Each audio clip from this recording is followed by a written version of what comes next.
겨울 전에 어서 오라. 참말한 분은 겨울철이 이미 왔고요. 또 지금 더 깊은 겨울로 진행 중에 있습니다.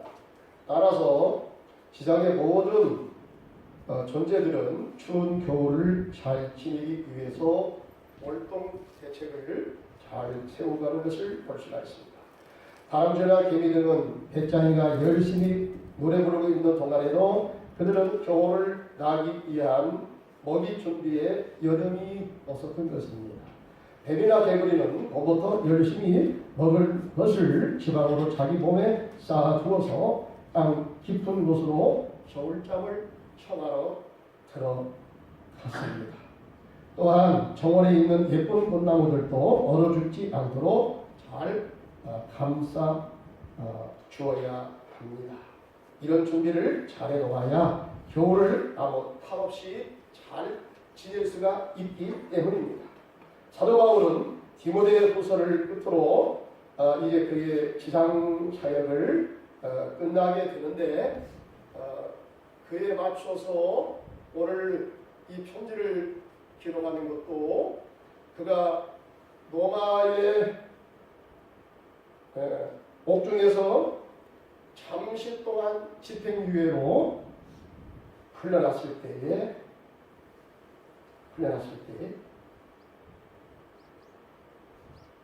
자연적인 시간의 흐름에 이제 겨울철이 다가오고 있었습니다.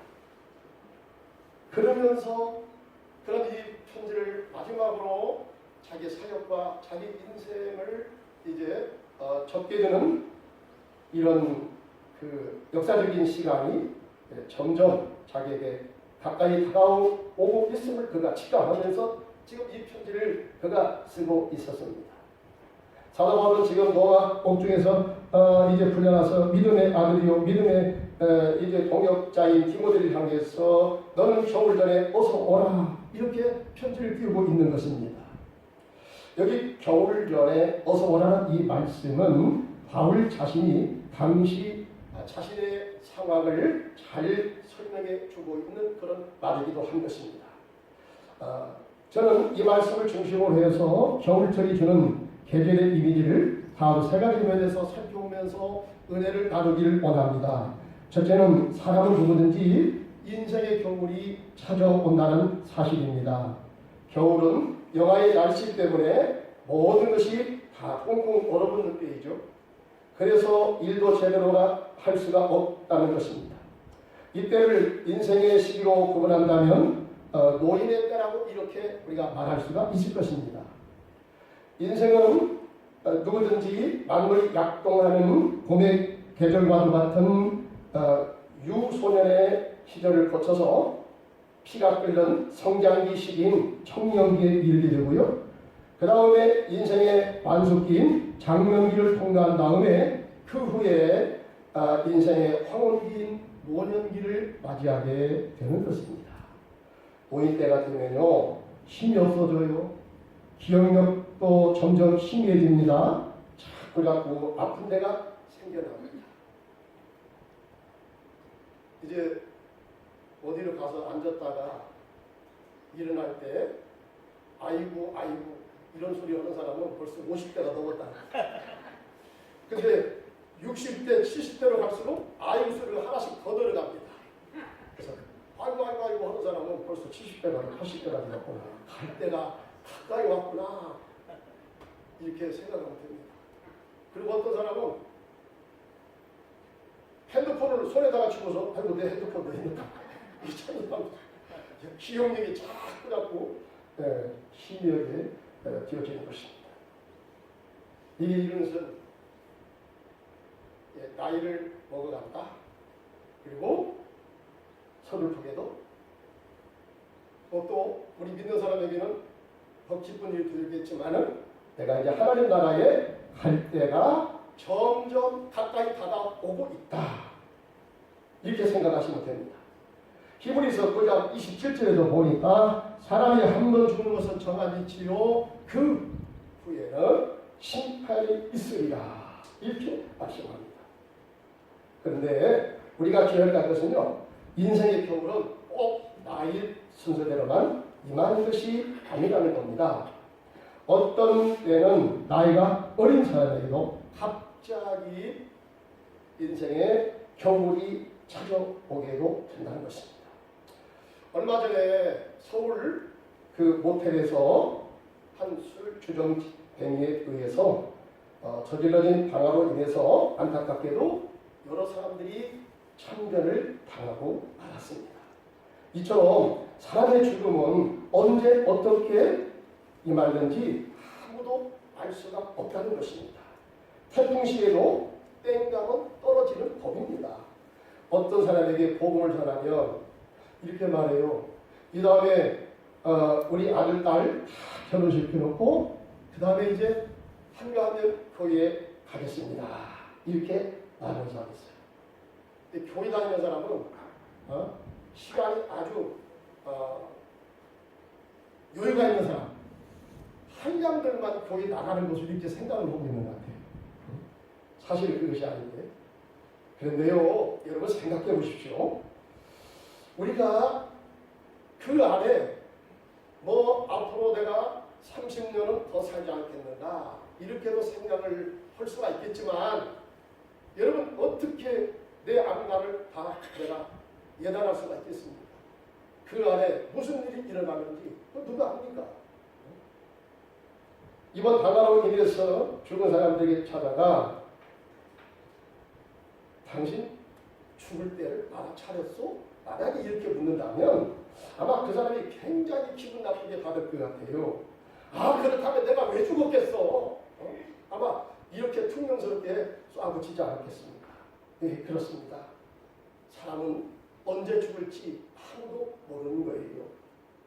사랑하는 성도님 여러분, 문제는 만일 내 자신에게 문득 이러한 인생의 겨울이 찾아온다면 과연 나는 그 앞에서 어떠한 반응을 보이겠는가? 이 말입니다. 자신 있겠습니까?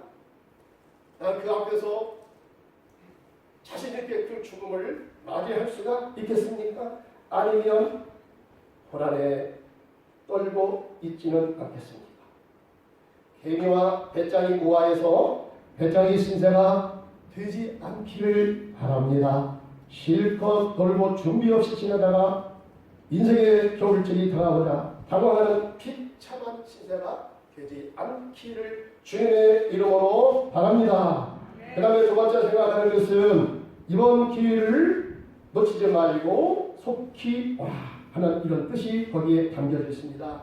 네가 겨울 전에 어서 빨리 내게로 오라. 이 말 속에는 이번의 기회를 놓치지 말고 속히 오라 이런 뜻입니다.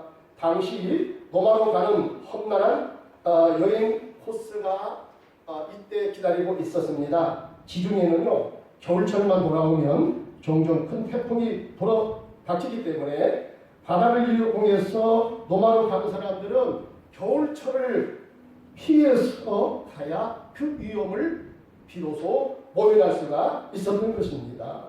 그래서 겨울이 돌아오기 전에 여행하기 곤란을 겪기 전에 지금 빨리 오라고 그렇게 간청한 것입니다. 계절의 시기를 잘 살펴서 지혜롭게 대처하라는 그런 권고의 말씀인 것입니다.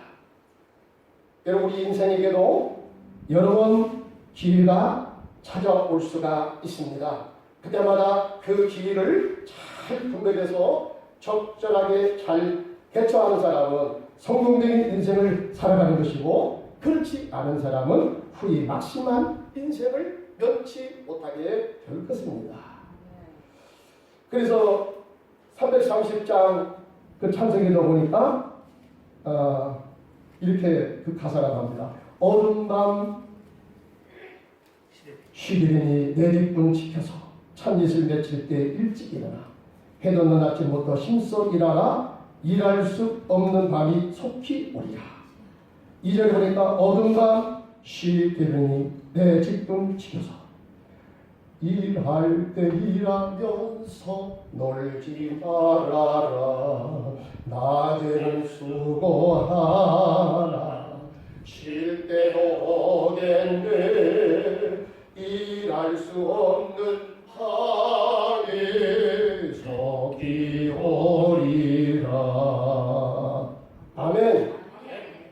여러분, 우리가 일할 수 있는 그 기회를 놓쳐버리면 뒤에 가서 두고두고 후회할 때가 우리에게 찾아오게 된다는 것입니다. 우리 신앙생활에도 여러분 다음과 같은 기회가 내게 찾아오게 되는 것입니다. 우리에게 찾아오는 그 기회는 어떤 기회입니까? 주님의 일을 하는데도 하나님께서 우리에게 어떤 때 기회를 주신다는 것입니다. 어떤 사람들은 하나님 일을 해야 될 때에 주의 일을 합시다. 그러면 아이고 바빠서요. 여러 가지 이유를 대면서 그 일을 쉽게 포기하는 사람이 있습니다. 어떤 기사에서 다음과 같은 글이 실려져 있는 것을 보았습니다. 어릴 때는 하나님 생각하기에 너무나 어리고요. 학생 때에는 놀기에 바쁘고 결혼해서는 이제 신혼 재미에 빠져서 이제 또 다른 것을 생각해 볼 그런 여유가 아직 없고요. 장년이 되어서는 할 일이 너무나 많아서 바쁘고요. 노년이 되어서는 일하기에 너무 늙어버려 이제는 하고 싶어도 할 수가 없게 되는 것입니다. 그러기에 아까 우리가 부른 찬송가 보면은 일할 때 일하면서 놀지 말래요. 일할 때 일하면서 놀지 말아라.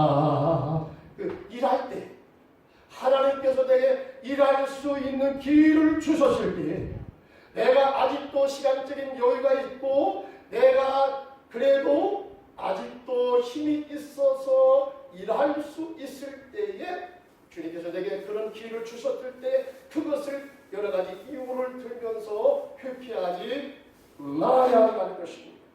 둘째, 은혜 받는 데도 기회가 있습니다. 여러분 고린도후서 6장 2절에 보니까 보라 지금은 은혜 받을 만한 때요 보라 지금은 구원의 날이로다. 아멘. 여러분 우리가 은혜 받고 구원받는 것도 때가 있습니다. 이 때를 잃어버리면 영영 그것이 내게 다시는 기회가 주어지지 않을지도 모릅니다. 지금 하나님께서 나를 만나주시고 내게 은혜를 주신다고 했을 때에 그 기회를 놓치지 말라는 것입니다. 야곱이 은혜 받고 축복의 주인공이 된 것은 그가 탁월한 것이 다른 사람에 비해서 탁월해서가 아닙니다. 하나님이 그에게 찾아오는 그 순간을 그는 그 기회를 결코 놓치지 않았습니다. 영적인 것을 그가 잘 분별하고 영적으로 그가 예민하게 반응해서 하나님이 자기에게 찾아오시고 자기에게 은혜 주시는 그때를 잘 분별해서 그것을 자기 것으로 삼았기 때문에 그는 성공적인 인생을 살아갈 수가 있었습니다. 그가 삼촌집에서 부자가 거부가 될 때도 하나님께서 그가 이제 자기 집에서 피신하여 밭땅 아람으로 갈 때에 루스 땅에서 한밤을 그가 이제 작업하게 됩니다. 그때 이제 밤중에 꿈속에서 하나님이 나타났습니다. 꿈이었지만 너무나 현실처럼 너무나 분명하고 생생하게 하나님이 자기에게 다가왔습니다. 어떤 날 하나님께서 꿈을 통해서도 자기를 계시할 수 있습니다요. 그래서 그 꿈속에서 보면은 내가 너와 함께하리라, 내가 너를 거부가 되게 하리라, 너를 아버지 너의 조국 아브라함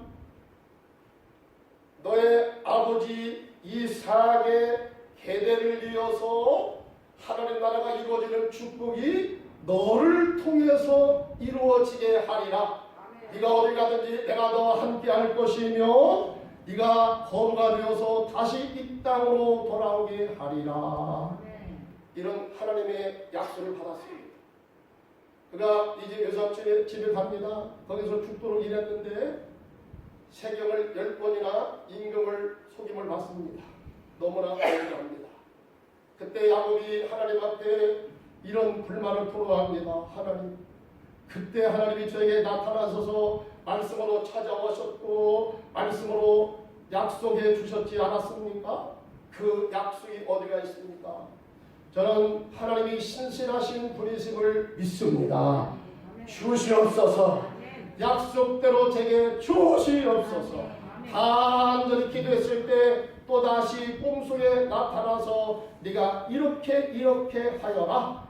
하나님의 뜻대로 했을 때에 아니나 다를까 여러분 하나님이 약속하신 엄청난 부의 재물을 그가 누릴 수 있는 거부가 된 것입니다. 뿐만 아닙니다. 그가 금이 활약합니다. 20여 년 동안 외삼집에서 그가 있으면서 어떤 때는 물론 서러움을 많이 당했지만 결국에 하나님께서 그에게 약속하신 대로 다 이루어 줬어요. 아주 물질의 거부가 되었습니다. 대식구를 이루었습니다. 아내가 넷입니다. 그렇다면서 예수 믿는 사람도 또다시 장가가라는 얘기는 아니고 어쨌든 그때 어떤 그렇게 됐어요. 아주 대식구를 거느리고 옵니다. 그때 야복강 가까이 왔을 때 그런 정보를 받았습니다. 자기 형이 아직도 노기가 풀리지 않아가지고 400명의 군사를 데리고 온다. 칼을 차고 무장을 하고 온다. 무슨 일을 내려고 그랬어요? 옛날에 자기 복을 다 뺏어간 이 동생에 대해서 아직 노기가 안 풀렸다는 거예요. 큰일 났습니다. 아마터면 그동안 자기가 애써 벌어놓은 재산을 다 뺏길 뻔한, 그리고 자기를 포함해서 자기들의 식구의 생명이 다 빼앗길 뻔한 그런 위기 속에서 야곱은 어떻게 합니까? 바로 이 밤이 내가 하나님을 만날 수 있는 정오의 찬소다. 주님 저를 붙잡아 주지 않으면, 이 사건 속에 하나님이 개입해 주지 않으면 저는 죽습니다. 간절히 울부짖었어요.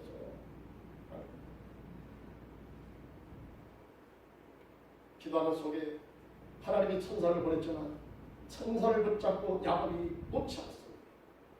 야곱의 성격이 어떠한 것인가를 여실히 드러나게 하는 그런 장면. 당신이 내게 축복하지 않으면 내가 당신을 결코 놓지 않겠습니다. 붙잡고 늘어집니다. 바짓가랑이를 붙잡고 늘어집니다. 해도 안 되니까 새벽녘에 천사가 향수 한 방으로 야곱의 화염뼈를 부러뜨리지 않습니다. 그래도 안 놓습니다. 당신이 내게 축복하여 주옵소서. 간절히 부르짖을 때에 묻습니다. 내 이름이 누구냐? 몰라서 그러냐? 야곱입니다.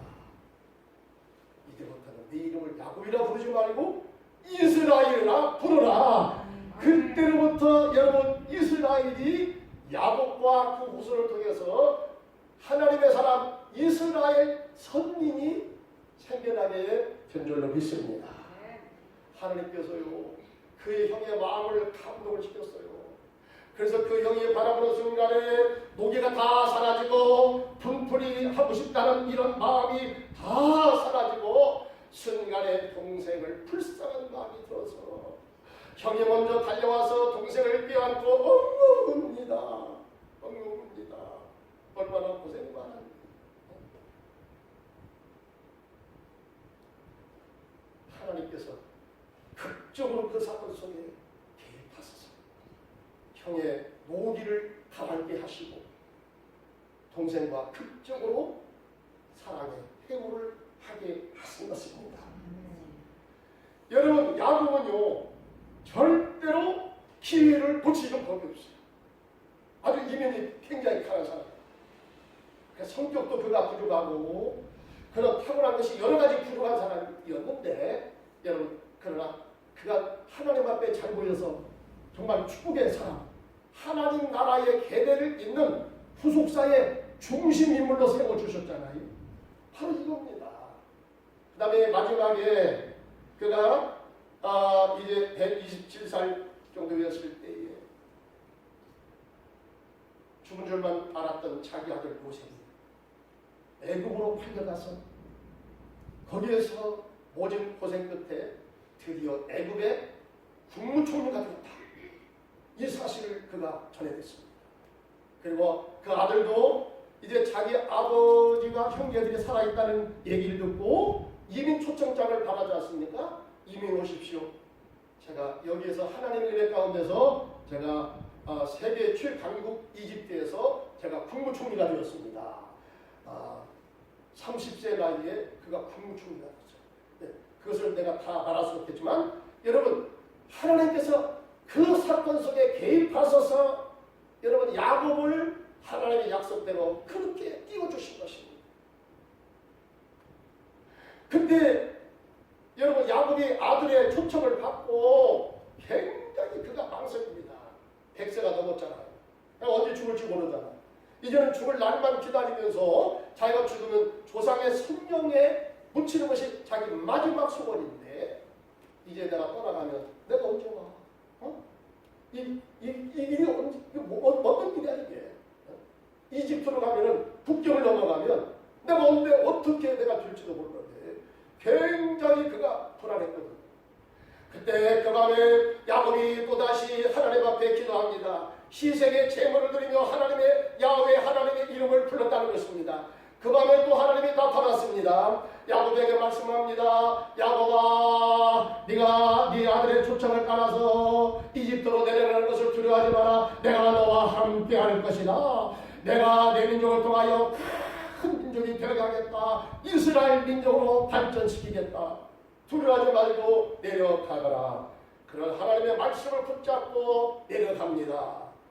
여러분, 이렇게 해서 창세기 역사는 끝나거든요. 야곱은 그때마다 하나님께서 은혜를 주실 때에 그를 인생을 새롭게 하실 때에 길을 부착하고 그 길을 붙잡고 하나님 앞에 간절히 구하여 하나님의 축복을 자기 것으로 만들어내는 위대한 복된 인생을 살아가게 된 것입니다. 사랑하는 성도는 여러분, 하나님이 내게 은혜를 주시려고 할 때에 하나님이 나를 구원을 베푸시려고 할 때에 여러분 그것을 우리가 영적으로 잘 포착하시고 그 기회를 놓치지 마시기를 바랍니다.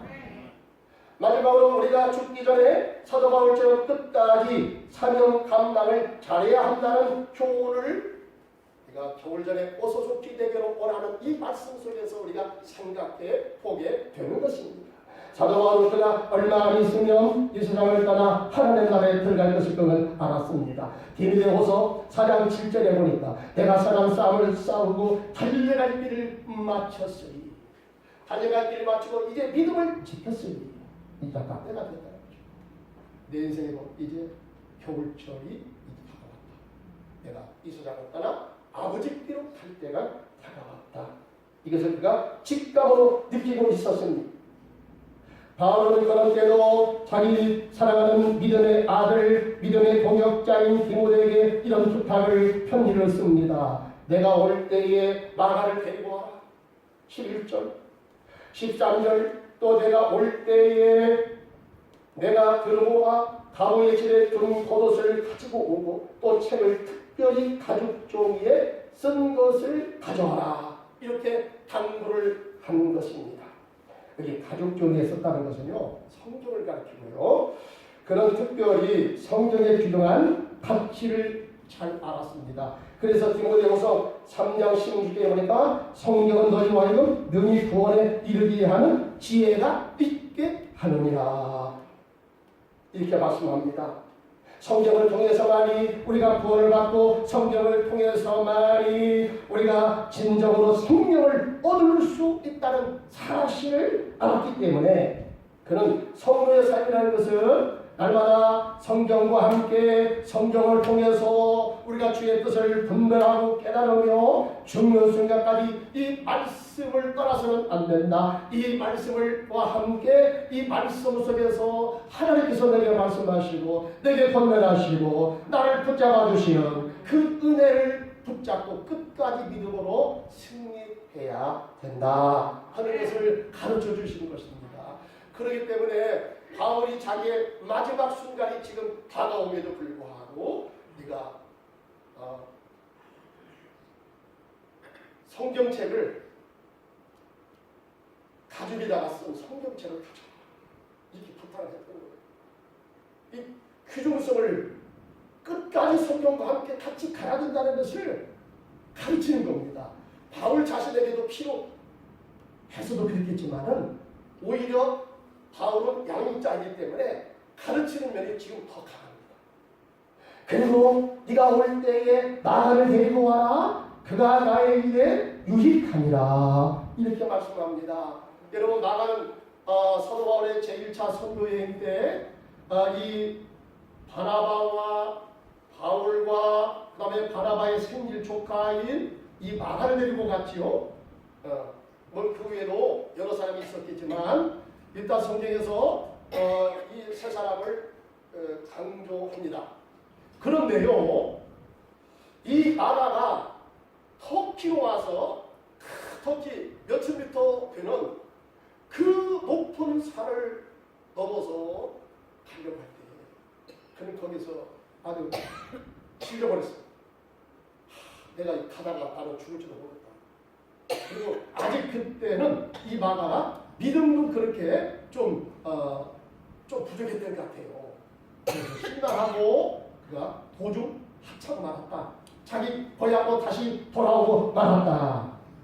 이제 제1차 선교 여행을 은혜롭게 잘 마쳤습니다. 그리고 이제 자기의 파송지인 안디옥 교회로 가서 선교 보고를 했습니다.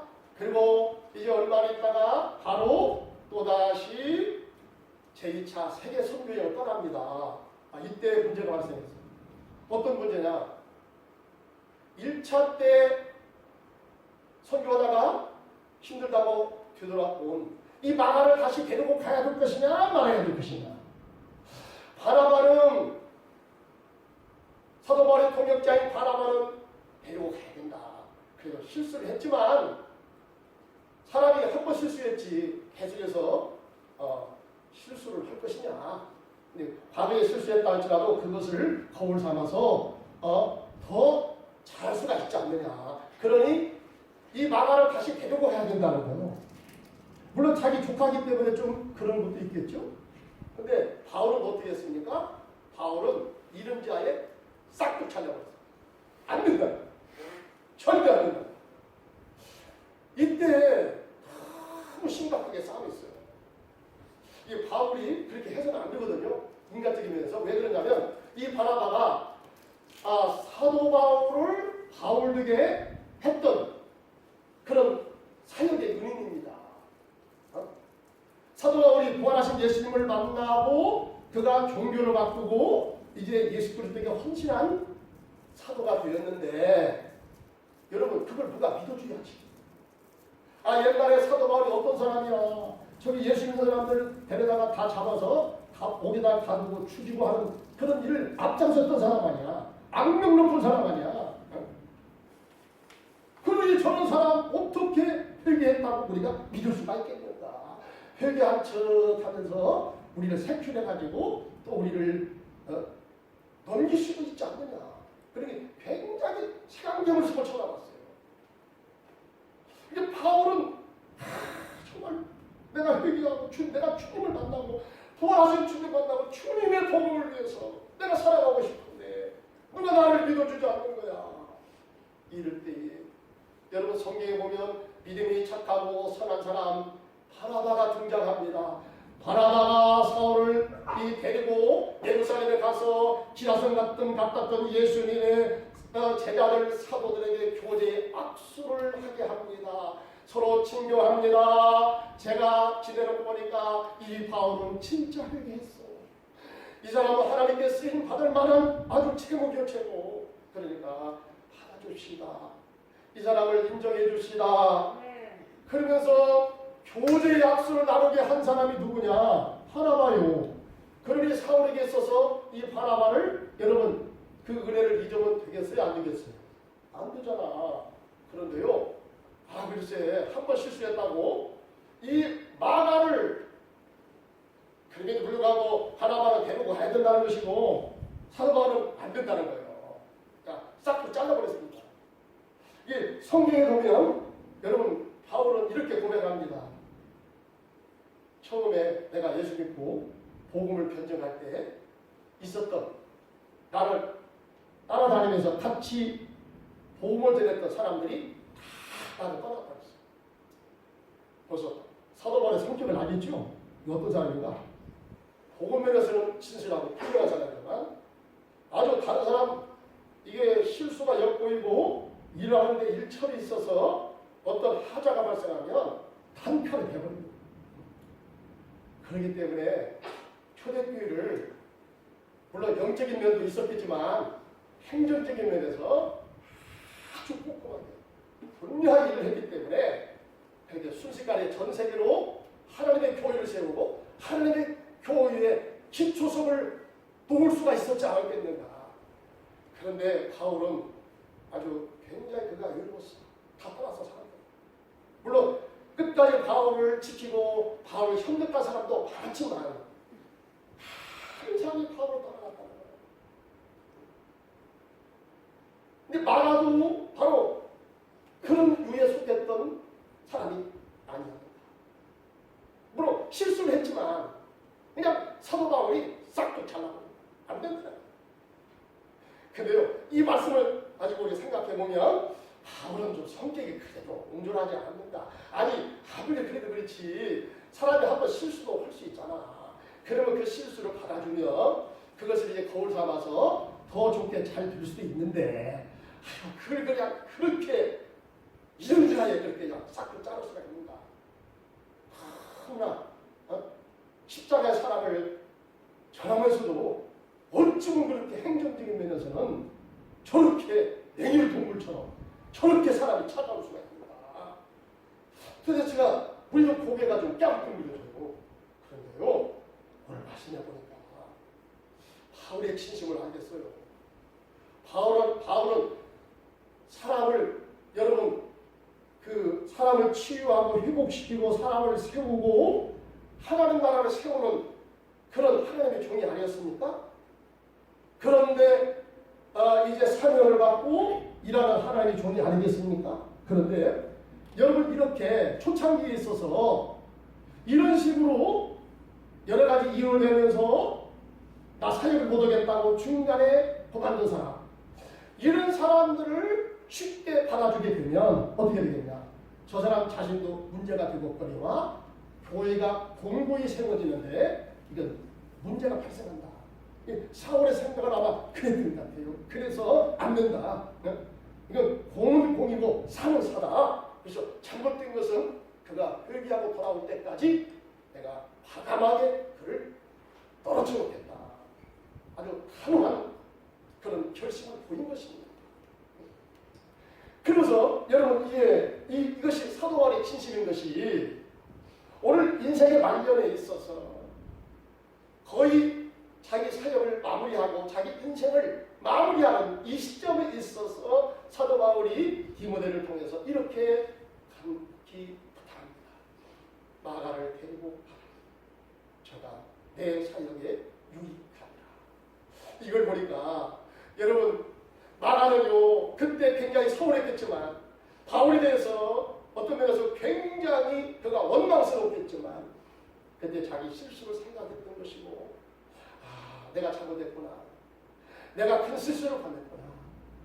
생각하면서 그 기간 동안에 자기를 되돌아보면서 회개하면서 자기를 이제 잘 인격과 신앙을 다듬어서 드디어 마가가 하나님의 사람으로 그가 다시 새롭게 세워졌다. 한 이야기를 듣고 바울은 말합니다. 마가를 내게로 데리고 와라. 마가를 다 잊겠다고.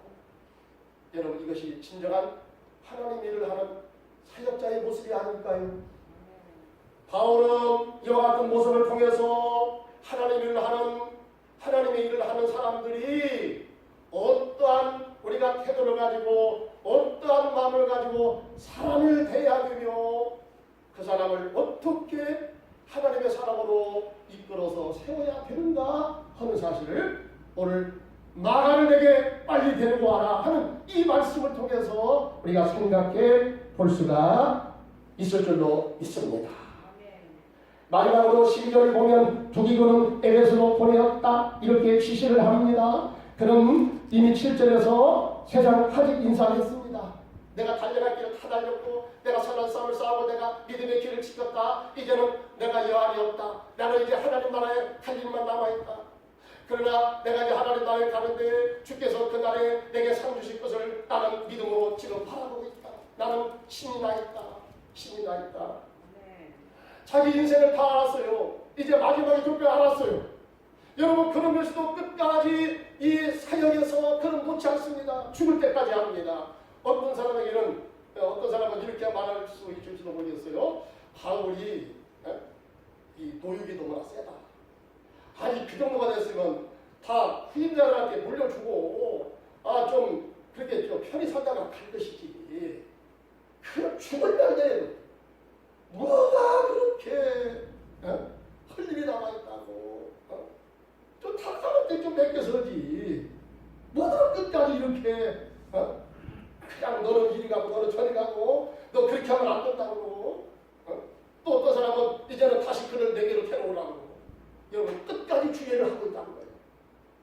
오늘 이것은 하나님의 사람들에게 내 심장에 피가 묻고 내 두 눈이 감겨져서 내가 하나님 나라에 갈 때까지 여러분 우리가 사명을 받은 하나님의 사람은 이 땅에서 우리가 어떻게 살아야 되는 것인가를 오늘 이 말씀을 통해서 우리에게 잘 가르쳐 주고 있습니다.